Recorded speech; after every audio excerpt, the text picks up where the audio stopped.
Di dalam Injil Markus pasal 9 ayat 14 mulai. Yesus mengusir roh dari seorang anak yang bisu.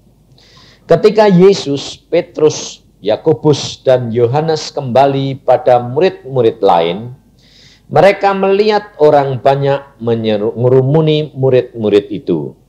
Dan beberapa ahli Taurat sedang mempersoalkan sesuatu dengan mereka. Pada waktu orang banyak itu melihat Yesus, tercenganglah mereka semua dan bergegas menyambut dia. Lalu Yesus bertanya kepada mereka, "Apa yang kamu persoalkan dengan mereka?" Kata seorang dari orang banyak itu, "Guru, anakku ini kubawa kepadamu karena ia kerasukan roh yang membisukan dia. Dan setiap kali roh itu menyerang dia, roh itu membantingkannya ke tanah. Lalu mulutnya berbusa, giginya bekertakan dan tubuhnya menjadi kejang. Aku sudah meminta kepada murid-muridmu supaya mereka mengusir roh itu, tetapi mereka tidak dapat. Maka kata Yesus kepada mereka, 'Hai kamu angkatan yang tidak percaya, berapa lama lagi aku harus tinggal di antara kamu? Berapa lama lagi aku harus sabar terhadap kamu? Bawalah anak itu kemari.' Lalu mereka membawanya kepadanya. Waktu roh itu melihat Yesus, anak itu segera digoncang-goncangnya, dan anak itu terpelanting ke tanah dan berguling-guling. Sedang mulutnya berbusa. Lalu Yesus bertanya kepada ayah anak itu, "Sudah berapa lama ia mengalami ini?" Jawabnya, "Sejak masa kecilnya. Dan seringkali roh itu menyeretnya ke dalam api ataupun ke dalam air untuk membinasakannya. Sebab itu, jika engkau dapat berbuat sesuatu, tolonglah kami dan kasihanilah kami." Jawab Yesus, "Katamu, jika engkau dapat, tidak ada yang mustahil bagi orang yang percaya." Segera ayah anak itu berteriak, "Aku percaya. Tolonglah aku yang tidak percaya ini." Ketika Yesus melihat orang banyak makin datang berkerumun, ia menegur roh jahat itu dengan keras. Katanya, "Hai kau roh yang menyebabkan orang menjadi bisu dan tuli, aku memerintahkan engkau, keluarlah daripada anak ini dan jangan memasukinya lagi." Lalu keluarlah roh itu sambil berteriak dan menggoncang-goncang anak itu dengan hebatnya. Anak itu kelihatannya seperti orang mati, sehingga banyak orang yang berkata, "Ia sudah mati." Tetapi Yesus memegang tangan anak itu dan membangunkannya, lalu ia bangkit sendiri. Ketika Yesus sudah di rumah dan murid-muridnya sendirian dengan dia, bertanyalah mereka, "Mengapa kami tidak dapat mengusir roh itu?" Jawabnya kepada mereka, "Jenis ini tidak dapat diusir kecuali dengan berdoa."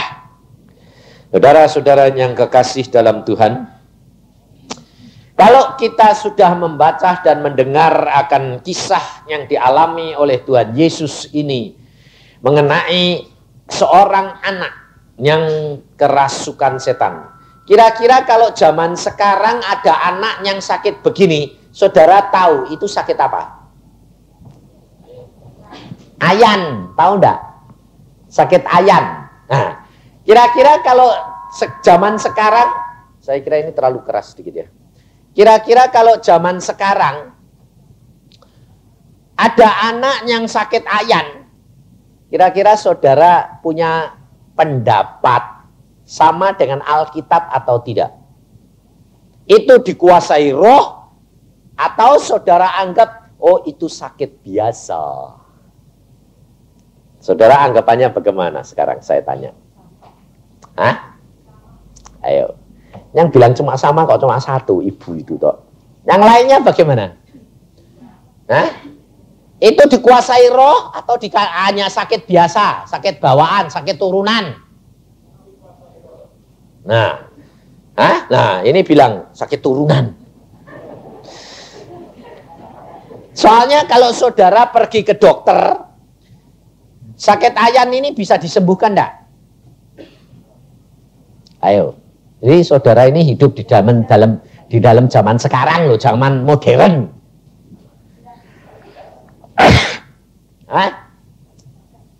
Kenapa tidak bisa? Menurut dokter, sakitnya ini dikuasai roh atau sakit turunan?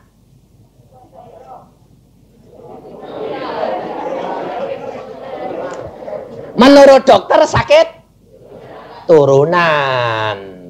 Jadi tidak bisa disembuhkan. Tapi menurut Alkitab itu dikuasai oleh.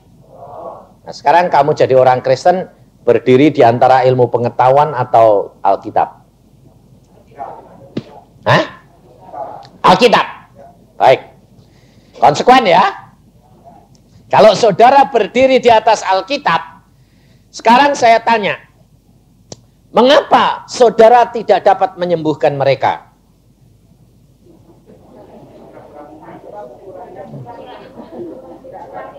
Nah, ibu bilang begini, karena kurang iman. Jadi ngaku. Kalau saudara ini tidak punya iman.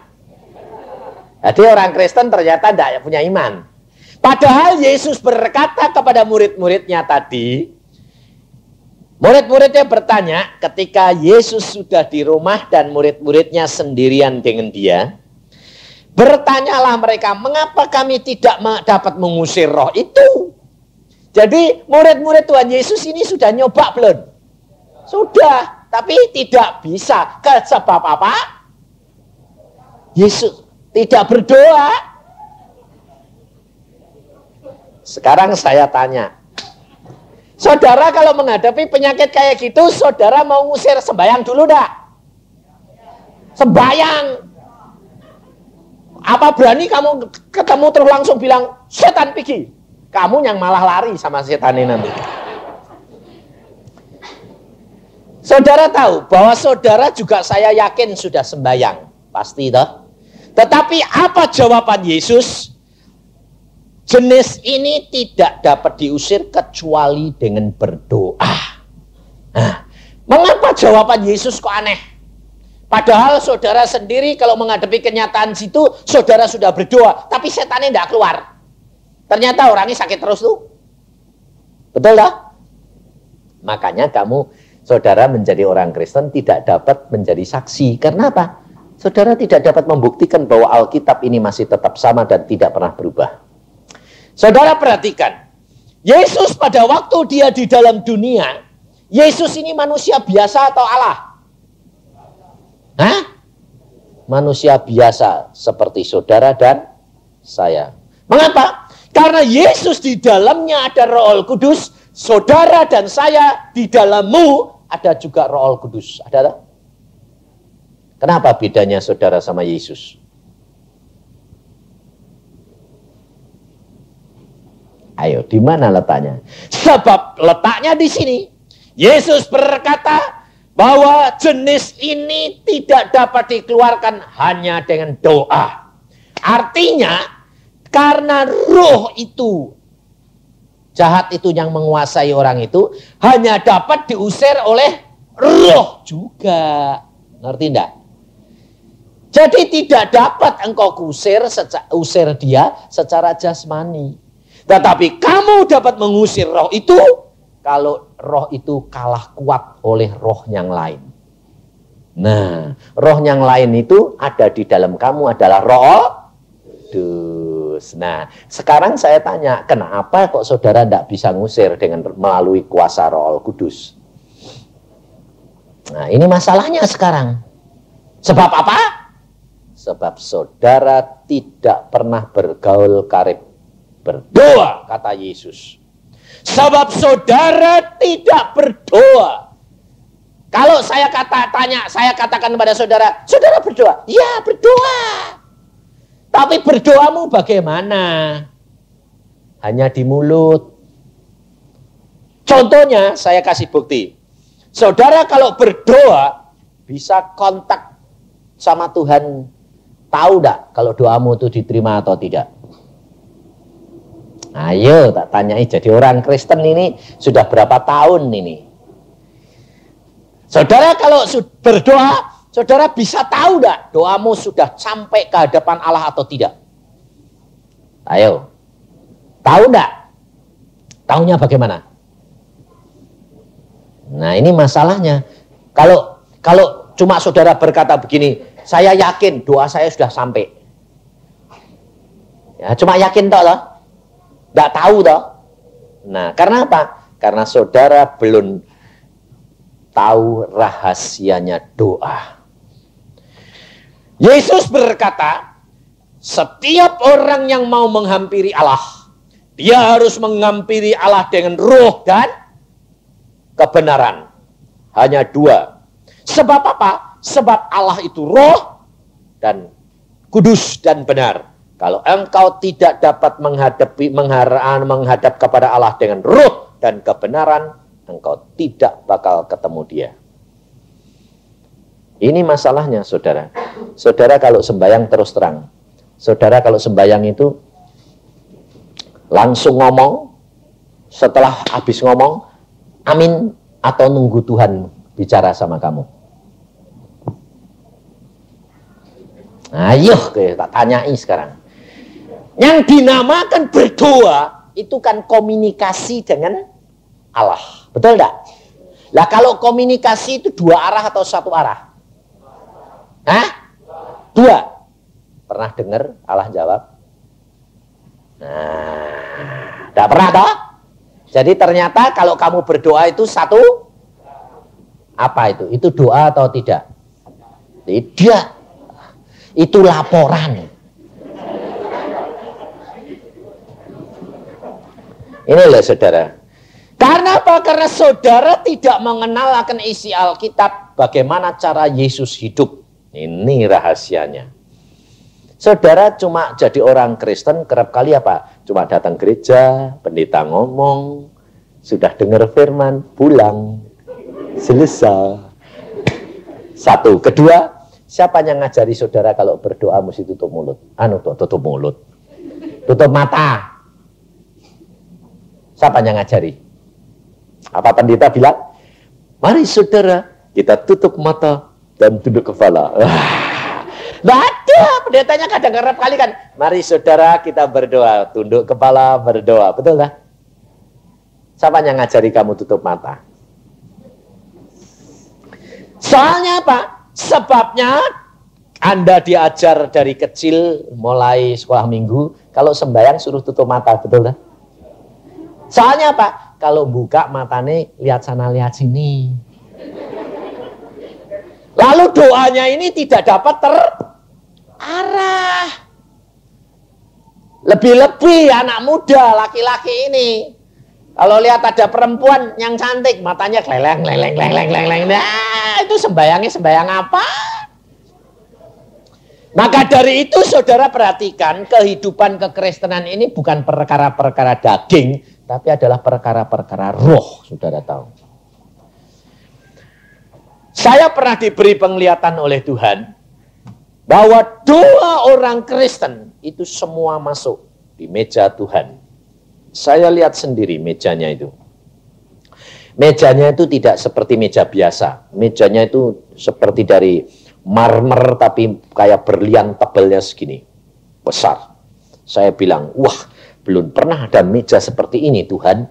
Lalu Tuhan berkata, ini di surga, bukan di dunia. Segala keindahan di sini adalah batu permata dan pualam. Luar biasa. Dan setiap doa orang Kristen itu masuk. Tetapi ternyata dibagi tiga sama Tuhan. Di sini, sama di sini. Yang di sini, itu doanya orang Kristen yang ditangguhkan. Tidak langsung dijawab. Yang di tengah, itu doanya orang Kristen yang segera dijawab. Dan yang di sini itu doanya orang Kristen yang ditolak. Tidak pernah dilihat sama Tuhan. Karena apa? Doanya salah. Karena apa? Doanya itu laporan. Seperti yang saudara itu berdoa. Ya Tuhan Allah Bapa kami yang di surga, Allah yang suci, kudus, ampuni aku orang dosa. Amin, pergi. Betul enggak? Pernah saudara berdoa begini? Tuhan, saudara kalau berdoa harusnya ada tahapnya. Satu, mengaku dosa lebih dahulu. Tuhan ampuni aku orang berdosa yang banyak berbuat salah. Tetapi aku mengucap syukur karena aku punya juru selamat Yesus Tuhan. Dan aku boleh datang kepadamu karena anugerah Yesus. Nah, kamu boleh punya hak. Sebab engkau menghampiri Allah harus melalui kebenaran, melalui Yesus. Yesus berkata, akulah jalan kebenaran dan hidup. Jadi engkau harus melalui Yesus. Dengan kebenaran, engkau menghampiri Allah dengan roh. Roh siapa? Roh Kudus. Nah, roh kita dan Roh Kudus ini menghampiri Allah. Setelah kita melalui kebenaran Yesus, baru kita mulai berbicara dengan Allah. Nah, saudara kalau berdoa itu karena satu arah, kenapa? Karena saudara tidak tahu belajar dari Yesus.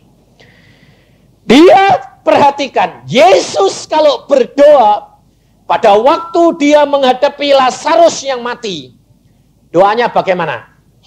Dia ngomongnya apa? Ya Bapa, aku tahu Bapa, engkau selalu mendengar akan doaku dan permohonanku. Tetapi karena ada orang banyak di sini, supaya mereka percaya bahwa engkau yang mengutus aku, aku sekarang bertindak dalam namamu. Lazarus keluar. Nah, jadi saudara tahu, Yesus itu kalau berdoa sama bapaknya itu seperti anak menghadap kepada orang tuanya. Betul enggak? Tapi saudara kalau menghadap Yesus Tuhan Allahmu seperti anak menghadap bapak, atau seperti orang berdosa, seperti pengemis menghadap tuannya. Contohnya, seorang pengemis itu kalau datang sama orang minta uang, apa pertama? Ngomongannya apa? Den, ini bahasa di sananya itu Jawa, Den, itu Tuan, kasihani saya sih Tuan, gitu dah. Lalu kasihani dulu dah. Tuan, kasihani saya sih Tuan, saya orang tidak mampu, aku orang yang perlu. Tuan, biar Allah memberkati Tuan. Betul dah? Minta dah. Kamu kalau datang sama Tuhan bagaimana?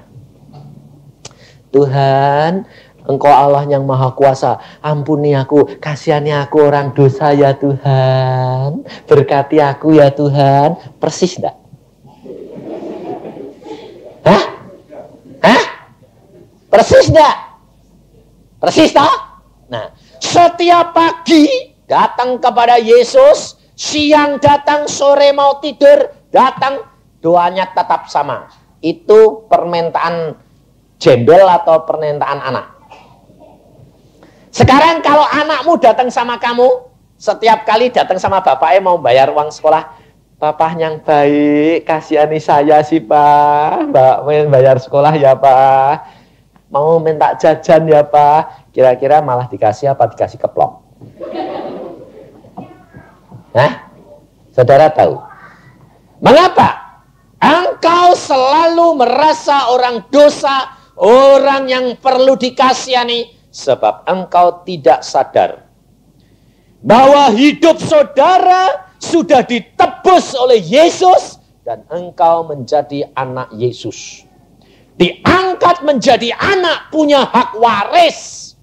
Kalau engkau hidup di dalam kebenaran, engkau hidup di dalam firman-Nya, Yesus berkata, kalau engkau hidup di dalam aku dan firman-Ku di dalam kamu, minta apa saja aku akan berikan kepadamu. Betul tidak?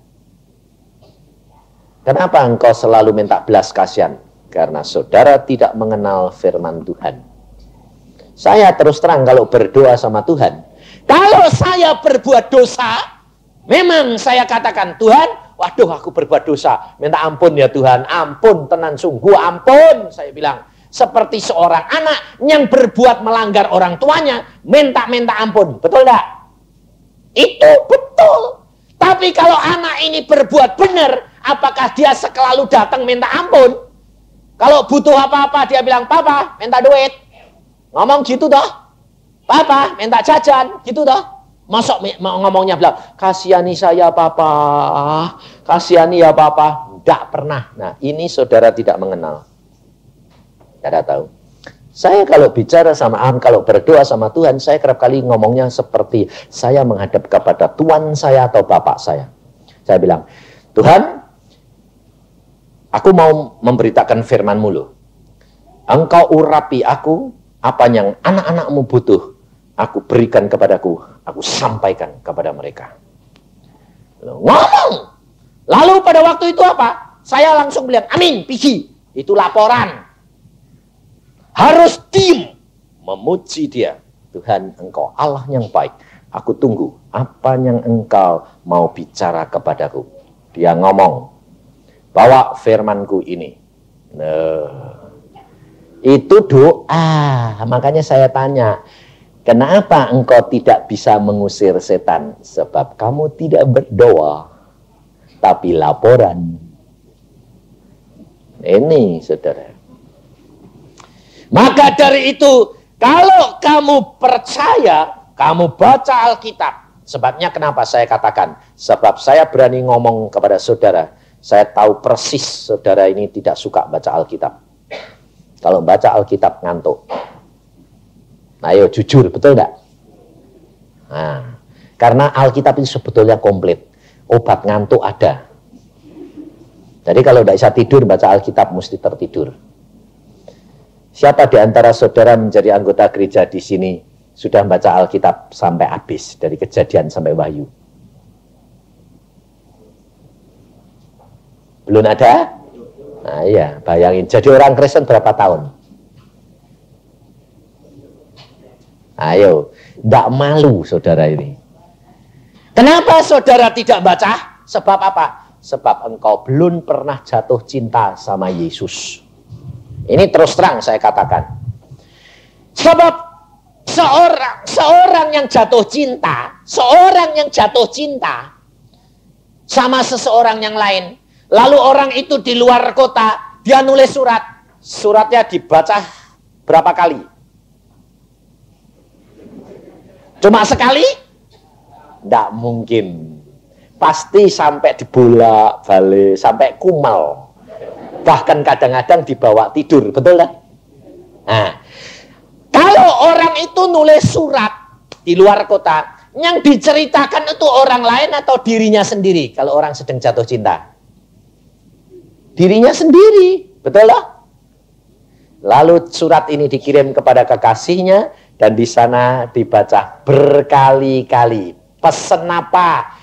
Mesti ngomong. Nanti kapan-kapan saya hari ini akan datang pulang, tolong sediakan ini, ya itu kesukaan saya. Lalu kalau sekarang saudara ini kekasihnya, bacanya ini belum selesai. Baca sebentar, jangan ngantuk aku, masuki bantal, nanti baca lagi lah. Lalu lain kali, aduh baca sedikit ngantuk lagi. Itu nanti kalau kekasihmu datang lalu tanya, "Kamu sudah terima suratku?" Sudah. Sudah mau baca? Belum selesai. Loh, pesenku apa semua? Belum selesai itu, maaf ya. Kira-kira kekasihmu itu seneng atau kamu dipecat? Hah? Dipecat, tahu enggak? Sekarang saya tanya, Alkitab ini menceritakan tentang dirinya siapa? Yesus, ya toh? Alkitab ini menceritakan seluruhnya. Ini cerita khusus tentang hal Yesus. Ini kan berarti suratnya siapa? Yesus. Dan saudara dan saya calon pengantin perempuan Yesus. Jadi sekarang ini kamu pengantinnya atau kekasihnya? Sudah jadi nganten apa belum? Belum. Jadi pacare toh. Lalu dikirimi surat sama Yesus. Ini loh, yang sayang, surat saya. Lalu saudara bilang, suratnya kok tebel. Bacanya enggak selesai-selesai. Lalu kalau Tuhan Yesus nanti datang lalu tanya, sayang, sudah terima pesanku, yang mana? Loh, kan di dalam suratku sudah aku tulis, belum selesai Tuhan. Kamu bakal ditinggal apa enggak? Ngerti ditinggal? Kalau ditinggal sengsara apa enak? Loh, tahu. Lah kok enggak baca surat itu piye toh? Lah ini loh, saya itu bingung itu orang Kristen. Karena apa? Karena saudara ini jadi Kristen tuh Kristen turunan. Ya gini ini. Karena apa? Merasanya aku sudah aman, sudah Kristen. KTP-nya ditulis Kristen. Saudara masuk surga ndak KTP-KTP-nan, percaya ndak? Ndak ditanya nanti, kamu mau bawa apa? Ada seorang mau masuk surga, ditanyai sama malaikat. Hai manusia, kamu mau kemana? Mau ke surga. Apa yang kamu bawa? Terus bilang apa? Aku Kristen. Nggak ada. Aku anggota gereja Protestan Bali. Nggak ada di sini. Aku orang Pantekosta. Nggak ada di sini. Bayangin. Yang ada adalah orang yang menjadi pelaku firman.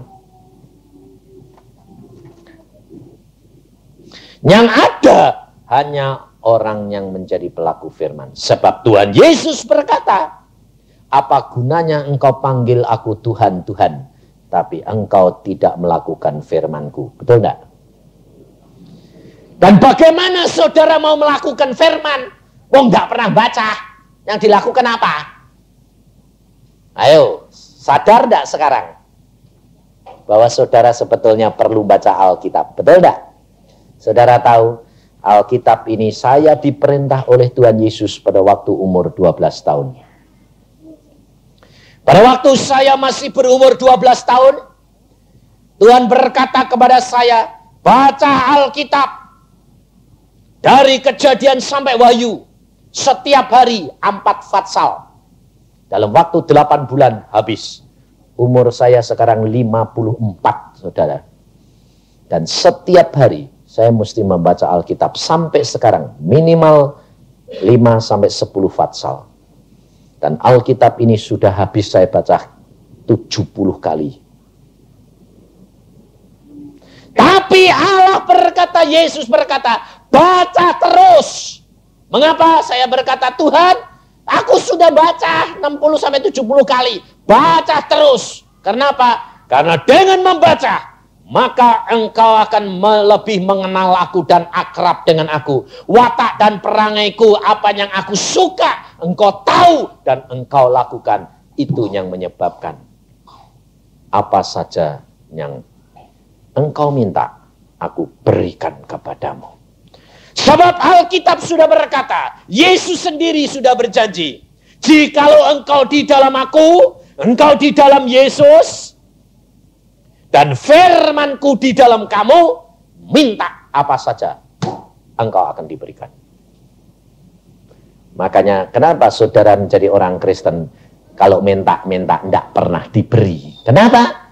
Karena engkau tidak pernah membaca firman-Nya.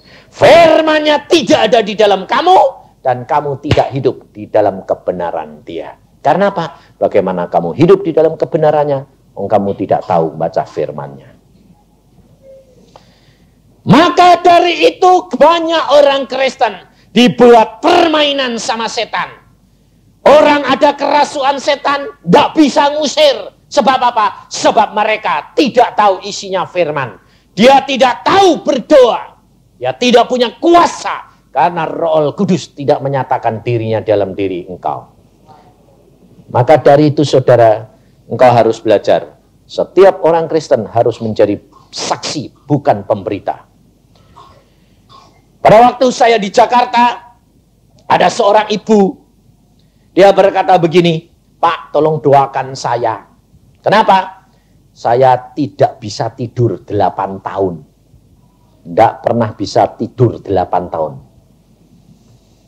Kira-kira kalau orang tidak bisa tidur 8 tahun, tidak bisa menutup mata tidur itu 8 tahun. Lalu sampai saya heran. Ya jalan-jalan, yang ngerjain itu Pak, wong tidak bisa tidur. Lah, tidak tiduran sebentar itu tidak kuat. Sebabnya apa? Tidak bisa tidur, Pak. Matanya itu melotot terus. Lalu saya bilang, ini kok aneh, ini mesti tidak normal. Sudah ke dokter? Sudah, Pak. Dikasih obat tidur pun tidak bisa tidur. Akhirnya saya doakan. Lalu saya mau doa. Saya mau nutup mata. Tuhan bicara sama saya dalam hati. Jangan tutup mata. Oh ya. Lalu saya melek. Saya mau tumpangin tangan, saya mau berdoa. Mari kita berdoa. Dalam nama Tuhan Yesus. Tangan saya belum nempel. Tangannya dia. Namper saya. Lah kalau saya tadi itu tutup mata, pasti mak keplok dah. Keplok. Untungnya Tuhan berkata jangan tutup mata. Mau bet. Oh, saya tahu. Setan. Ternyata orang perempuan ini dikuasai setan. Langsung kira-kira kalau ada gitu, lalu anak-anak Tuhan yang biasanya kan boom, semua ikut. Dalam nama Yesus, dalam nama Yesus. Kan turut ngusir toh. Saudara tahu? Dipegangi, ternyata ibu ini kekuatannya luar biasa. Dipegangi laki-laki 3-4 dibanting semuanya. Matanya melotot, saya diemin saja. Toh dia tidak ganggu saya diemin. Saya berdoa terus, Tuhan, apa yang saya harus lakukan? Tuhan tidak jawab, saya ya diem. Tapi ibu-ibu lain, wah dalam nama Yesus, dalam nama Yesus. Sampai 2 jam, belum keluar setane. Akhirnya kan ibu-ibu ini pulang. Karena apa? Lah ditunggu suami nih, tidak masak engkau. Satu-satu pulang, tir pulang. Lama-lama habis.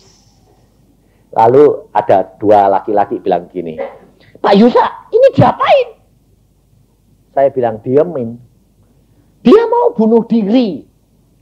Dia berkata, aku harus bunuh diri. Nah, lalu dia mau lari ke dapur ngambil pisau. Lalu karena orang-orang ini takut dipegangi terus, saya bilang, kamu pegangi, kamu kan berarti kuat-kuatan sama setan, betul enggak? Saya bilang, Tuhan berkata kepada saya, lepaskan. Loh, nanti kalau dilepas ini ngambil pisau, bunuh diri. Lah ya biar, saya bilang. Pak Yusa tanggung jawab. Iya, dilepaskan. Setelah dilepaskan, orang perempuan ini bangkun, lari ke dapur, mau ngambil pisau. Orang bilang, Pak Yusa, biarin. Kalau Tuhan bilang biarin. Akhirnya mau sampai di depan pintu, saudara tahu apa terjadi? Seperti ditampar orang. Karena apa? Di depan pintu ada malaikat nampar dia. Yang balik sini, blebak. Lari ke sana, pintu sana, tampar malaikatnya, blebak. Akhirnya perempuan itu merangkak, datangi saya. Merangkak, datangi dia bilang gini, ya, saya keluar. Tolong kasih tahu jalannya. Saya bilang, setan, kamu tidak usah nipu saya. Kamu bisa masuk, masa tidak bisa keluar. Ya, saya mau keluar. Sudah sana keluar, saya bilang. Lalu apa saya tanya? Kamu ini siapa toh? Saya bilang, saya roh maut. Kamu asalmu dari mana? Saya diperintah oleh suaminya orang ini di Lampung. Suruh apa kamu? Suruh membunuh istrinya ini. Kenapa? Sebab suaminya kepingin warisannya. Saudara tahu. Demikian jahat suaminya. Istrinya mau dibunuh supaya warisannya jatuh dia. Anaknya itu lihat. Ibunya kelesetan kayak dirasuk setan. Dan pada waktu itu saya katakan, dalam nama Yesus, keluar. Dia berteriak keras seperti anak ini yang diusir Yesus. Kelejetan dia bilang, iya aku keluar, cepat keluar. Iya, terus seperti orang mati. Langsung saya pegang tangannya, saya katakan, dalam nama Tuhan Yesus, bangkit. Bangkit. Dan saya katakan, sejak saat ini kamu bisa tidur. Jangan khawatir, setannya sudah pergi. Sejak saat itu sudah bisa tidur. Saudara tahu? Kehidupan kekristenan, saudara harus belajar dari Yesus pribadi. Kalau engkau tidak belajar dari Yesus melalui Alkitab, saudara baca firman Tuhan, saudara tidak akan dapat menjadi orang Kristen yang benar. Saudara tidak mempunyai iman, sebab firman Tuhan berkata, iman timbul karena membaca firman Tuhan. Karena engkau membaca firman Tuhan, maka kamu punya pikiran dikuasai oleh firman, dan pikiranmu menjadi pikirannya Yesus. Contohnya, saya kasih tahu. Seorang anak kecil, saudara punya anak. Tapi tiap hari dia ikut pembantumu, sustermu atau pembantumu, diajari ngomong sama sustermu, sama melihat sustermu, bergaul dengan sustermu, lebih daripada bergaul dengan ibunya. Kira-kira omongannya dan sifatnya memper susternya atau memper anak mamai? Memper susternya toh? Kenapa? Karena setiap hari dia dengar perkataan susternya. Betul tidak? Kalau engkau menjadi anak Yesus, setiap hari baca Alkitab, hati pikiranmu dengar firman, engkau punya sifat seperti Yesus atau tidak? Ya, tahu. Tapi saudara tidak mau menjadi pelaku firman. Hati-hati kamu. Maka dari itu saudara, setiap hari mulai sekarang, baca Alkitab banyak-banyak. Engkau akan melihat cara berpikirmu diubahkan menjadi baru. Tidak lagi menjadi lama. Tidak lagi penuh dengan kekhawatiran, ketakutan. Kenapa? Karena pikiranmu adalah pikirannya Yesus.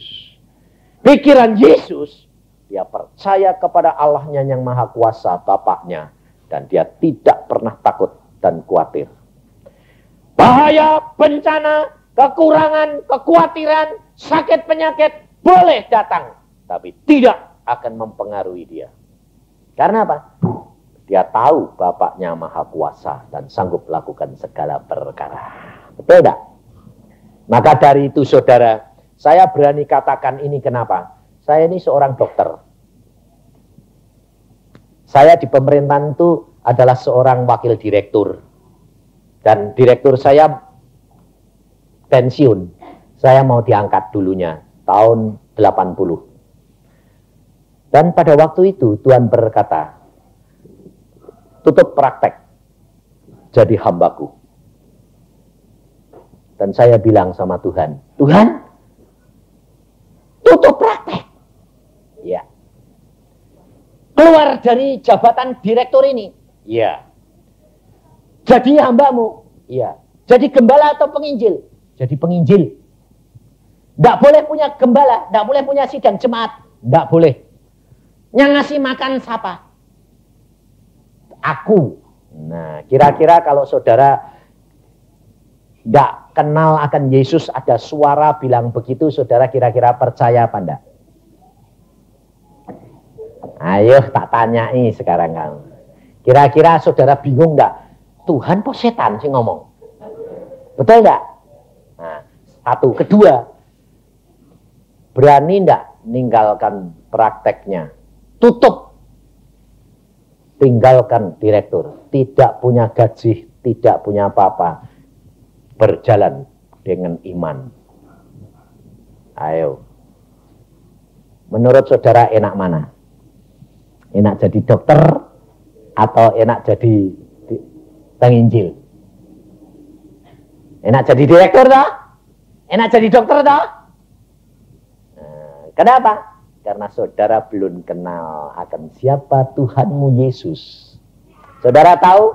Anak saya dia berkata kepada saya begini, Papa, jikalau Papa mau jadi penginjil, apakah nanti aku sebagai anak penginjil kalah enggak sama anak dokter yang lain? Saya katakan, kalau kamu kalah, Allahmu malu. Sebab bapakmu adalah hamba raja. Tidak akan kalah dengan dokter yang lain. Kira-kira kalau saudara jadi bapak berani janji gitu enggak? Enggak berani. Kenapa? Nah, belum ada kenyataan duitnya kok. Betul enggak? Saudara tahu anak saya yang bertanya begitu, anak perempuan ini. Sekarang dia sekolah di mana? Di negeri Belanda. Arsitek. 1 bulan dia butuh 1 juta. Saya harus kirim uang kepada dia tiap bulan 1 juta rupiah. Kira-kira kalau saya mikir dan mengkhawatirkan dari mana ya? Sinting enggak? Bisa tidur enggak? Itu belum kebutuhan anak saya yang lain yang di fakultas di Bandung. Belum kebutuhan rumah tangga. 1 bulan saya butuh paling sedikit 2 juta. Mana ada hamba Tuhan gaji 2 juta? Pendeta di sini berapa, Pak? Pendeta di Denpasar berapa? Mana ada pendeta gaji 2 juta? Ada enggak? Enggak ada. Betul dah? Tapi saudara percaya enggak? Saya hamba Allah digaji lebih dari 2 juta sama Yesus. Tidak masuk akal. Itu orang Kristen. Sebab pikiran Allah bukan pikiran kamu. Harusnya begitu toh. Harusnya begitu toh. Tapi nyatanya enggak. Karena apa? Karena saudara tidak membaca Alkitab. Sehingga saudara membatasi kuasa Allah. Kalau saudara menghadapi orang sakit. Seperti murid-murid Tuhan Yesus. Saudara belum sudah takut kok. Hadapi orang sakit. Coba tak tanyain sekarang. Saudara kalau menghadapi orang sakit doanya bagaimana? Pasti doanya begini. Tuhan ampuni dosanya. Kiranya Engkau menyembuhkan dia. Ya dah? Kiranya Engkau menyembuhkan dia. Jadi kira-kira kamu punya kuasa pasti dia sembuh apa enggak? Moga-moga. Betul enggak? Saya kalau berdoa enggak begitu, saudara tahu. Saya kalau berdoa kalau ada orang sakit, saya selalu berdoanya tanya. Pada waktu anak saya sakit. Anak saya sakit.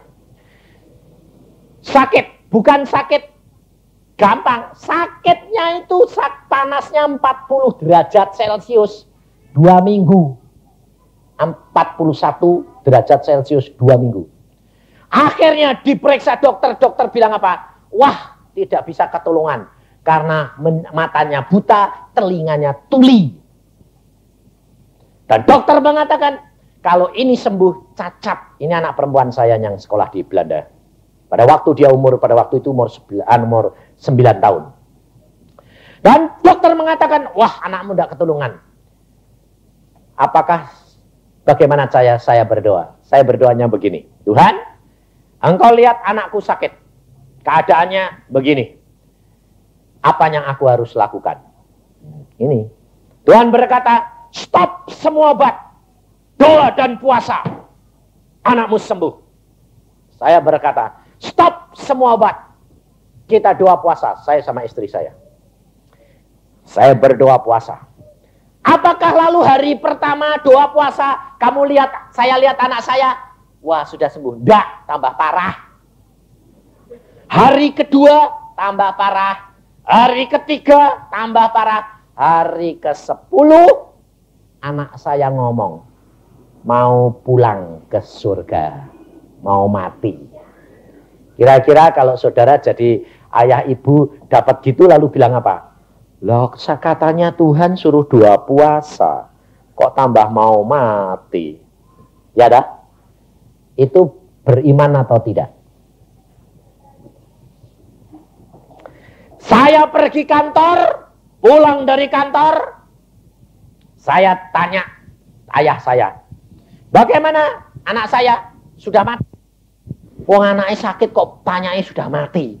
Oh ya maaf, saya bilang. Karena ada suara bilang anak mati. Memang anakmu ini sedang ngomong. Nanti jam 3 dia mau berangkat. Minta mau pulang. Langsung semua sudah nangis. Saya bilang, jangan nangis. Alkitab berkata, hidup untuk Yesus, mati adalah untung. Saya praktek, saya katakan, saya tidak nangis. Saya datangi anak perempuan saya katakan, saya teriak-teriak. Apa nak? Pak, aku mau pulang. Jam berapa? Jam 3. Oke, kurang 10 menit. Papa tungguin kamu. Kalau kamu pulang, tunggu papa di Firdaus. Kita pasti berjumpa di Firdaus. Tidak usah takut dan khawatir. Ayo sembahyang. Tak ajak sembahyang.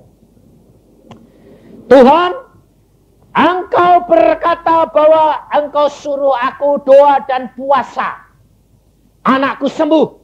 Tetapi ternyata saat ini anakku mengatakan mau pulang. Kalau sudah waktunya pulang dan engkau kehendaki dia pulang, silahkan pulang. Tetapi kalau engkau sembuhkan, sempurna. Tidak akan cacat. Biarpun secara medis dan dokter mengatakan itu bakal cacat. Tapi aku percaya firman-Mu ya dan amin. Apa terjadi? Saya tungguin jam 3. Kalau waktunya pulang anak. Apa terjadi? Dia dialog sama Tuhan. Tuhan, surga enak. Kalau enak mau Tuhan. Sebentar lagi, setan kamu jahat. Enggak, Tuhan itu baik. Terus akhirnya jam 3 tepat. Dia berkata begini. Oh, aku suruh balik Tuhan. Kembali ke hidup sama papa mama Tuhan. Ya. Set, tidur dia. Enggak mati, malah tidur. Kemudian saya keluar, saya kasih tahu istri saya dan orang tua saya bilang, tidak jadi pulang. Pasti terjadi kesembuhan. Dah, ucapkan syukur. Lalu malamnya jam 11 Tuhan berkata kepada saya, berkata begini. Yusa, kumpulkan istri saudara-saudaramu berdoa malam ini. Aku membuat mujizat. Dan malam itu kita berdoa dari jam 11 malam sampai jam 2 malam. Jam 2 malam Tuhan buka mata saya. Tuhan berkata, lihat ada 2 setan di dalam tubuh anakmu. Langsung saya lihat 2 setan seperti kera itu, saya katakan, dalam nama Tuhan Yesus setan kamu keluar. Dan setannya keluar. Anak saya itu buka mata. Buka mata, dia lihat neneknya, kakeknya. Saya, dia bilang, papa, mama. Loh, semua kok kumpul di sini, ada apa? Lah, saya bilang, kamu sakit nak. Dan sudah sebulan lebih. Dan menurut dokter kamu buta. Enggak, sekarang saya sehat. Saya lapar mama, papa. Minta minum. Bayang, minta makan. Kita kasih makan. Persis seperti kejadian seorang perempuan yang dibangkitkan oleh Yesus. Dan dia sembuh total. Tidak cacat. Tidak buta. Tidak tuli. Tidak sinting. Dokter besoknya lihat teman saya, dia bilang, mana anakmu? Saya bilang, periksa. Dia lihat, halo om. Matanya dibuka. Loh, bisa lihat? Jelas. Dengar? Jelas. Wah, ajaib, ajaib, ajaib. Saudara tahu? Sampai sekarang tetap pintar. Dia sekolah di negeri Belanda. Saudara tahu? Kehidupan kekristenan adalah pengalaman pribadi dengan Yesus. Kehidupan kekristenan bukan sekedar ibadah. Bukan sekedar masuk ke gereja. Tetapi kekristenan adalah mengalami sendiri dengan Yesus. Baca Alkitab. Berdoa setiap hari. Minta pimpinan Roh Kudus. Masukkan firman ini masuk dalam dirimu. Maka engkau akan melakukan perkara-perkara yang Yesus lakukan. Sebab Alkitab yang ngomong, bukan saya. Di dalam kitab Yohanes dikatakan begini.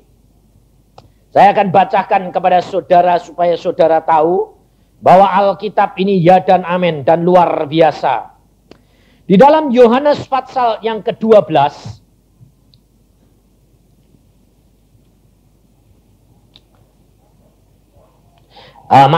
Yohanes 14. Ayat yang ke-12. Aku berkata kepadamu, sesungguhnya barang siapa percaya kepadaku, ia akan melakukan juga pekerjaan-pekerjaan yang aku lakukan. Bahkan pekerjaan-pekerjaan yang lebih besar daripada itu. Loh, saudara. Barang siapa, termasuk saudara atau tidak, percaya kepada Yesus, saudara akan melakukan pekerjaan-pekerjaan yang Yesus lakukan. Jadi saudara bisa berdoa dan orang itu sakit sembuh. Bisa enggak? Harusnya tapi kenapa enggak bisa? Sebab saudara takut. Takutnya apa? Ya sembuh tidak. Nah, betul enggak? Nah, kalau kamu ragu-ragu gitu, bakal dapat apa? Tidak dapat apa-apa. Alkitab berkata di dalam kitab Yakobus, orang yang ragu-ragu tidak mendapat apa-apa. Maka dari itu saudara, engkau harus membaca Alkitab. Anak-anak saya dari mulai kecil, saya suruh baca Alkitab. Semua baca Alkitab. Tiap hari berdoa bersama. Tiap pagi jam 5, saya dengan istri anak-anak sembahyang semua. 1:30 siang sembahyang semua. Apa terjadi? Anak-anak dididik Tuhan luar biasa, berkomunikasi dengan Tuhan. Dia kalau ada apa-apa, dia berkata, "Pak, aku sudah bertanya kepada Tuhan." Dan Tuhan jawab begini. Bayangin saudara. Ada satu masalah yang saya alami dengan anak saya. Anak saya perempuan ini di negeri Belanda. Ternyata dia nulis surat sama saya begini. "Papa, aku sudah diberi jodoh sama Tuhan. Tapi aku tidak mau kasih tahu papa namanya siapa."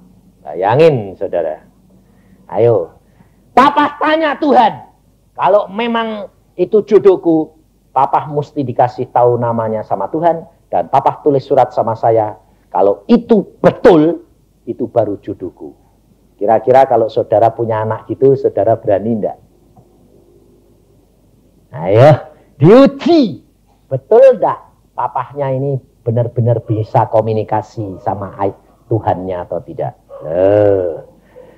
Langsung saya nerima surat begitu, saya bilang, wah anak ini kurang ajar, mengetes orang tua ini. Saya berkata, baik kita berdoa. Saya sama istri saya berdoa. Tuhan, siapa jodoh anakku yang kau berikan kepada dia? Tak dijawab. Tidak apa-apa, saya tahu. Pada waktunya engkau jawab, Allahku tidak pernah terlambat. Relax.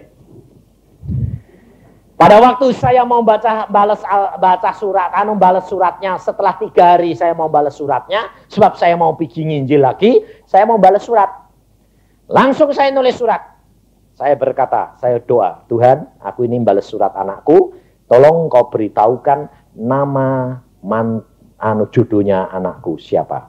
Tuhan ngomong, nama menantumu namanya Paul. Saudara tahu? Saya tulis di surat, nama calon suamimu Paul. Terus saya panggil istri saya. Istri saya itu namanya Kiat. Kiat itu kuat bahasa Jawanya. Saya bilang, Kiat, apa? Aku sudah dikasih tahu calon mantu kita. Siapa namanya? Aku belum mau kasih tahu kamu. Kamu berdoa, tanya Tuhan. Ngomongan saya. Dia bilang apa? Biarin, sebentar lagi pasti Tuhan ngomong. Karena kamu sudah mau balas suratnya, pasti aku dikasih tahu. Dia sedang di kebun ngerawat bunganya. Tuhan ngomong, nama calon mantumu namanya Paul. Langsung dia masak. Dia masuk ke tempat saya, dia bilang, aku tahu siapa? Paul. Betul. Saudara tahu? Kehidupan kekristenan itu yang nyata bersama dengan Allah, firman Tuhan ini ya dan amin. Saudara tahu. Dan saya tulis surat, nak, calon suamimu namanya Paul. Sampai di sana dia nulis surat, dia bilang, betul papa, memang Paul namanya. Ini hidup kekristenan yang nyata, saudara. Kalau saudara selama ini tidak ngalami, mengapa? Karena saudara tidak baca Alkitab. Ini adalah suratnya kekasihmu Yesus. Ini surat dia. Engkau harus dalami, engkau harus teliti. Apa yang dia pesan, apa yang dia katakan, harus masuk ke dalam hatimu. Kalau memang engkau mencintai Yesus. Kalau kamu berkata, tadi nyanyi dong, apa yang terutama di dalam hidup ini, meninggikan nama Yesus. Aku cinta Yesus, aku cinta Yesus. Tapi baca suratnya tidak. Munafik. Munafik, saya katakan. Makanya banyak orang Kristen itu munafik. Cinta, baca surat aja tidak kok cinta. Maka dari itu saudara harus sadar. Malam ini baca firman Tuhan setiap hari. Masukkan, hidupmu mesti berubah. Kau tidak khawatir, kau tidak susah, tidak takut menghadapi masa depan. Apapun yang kamu lakukan, diberkati Tuhan. Seorang kekasih yang nurut, pasti disayang sama kekasihnya. Betul enggak? Apa saja yang minta, diberikan. Alkitab berkata, minta akan diberikan kepadamu. Amin. Mari kita berdoa.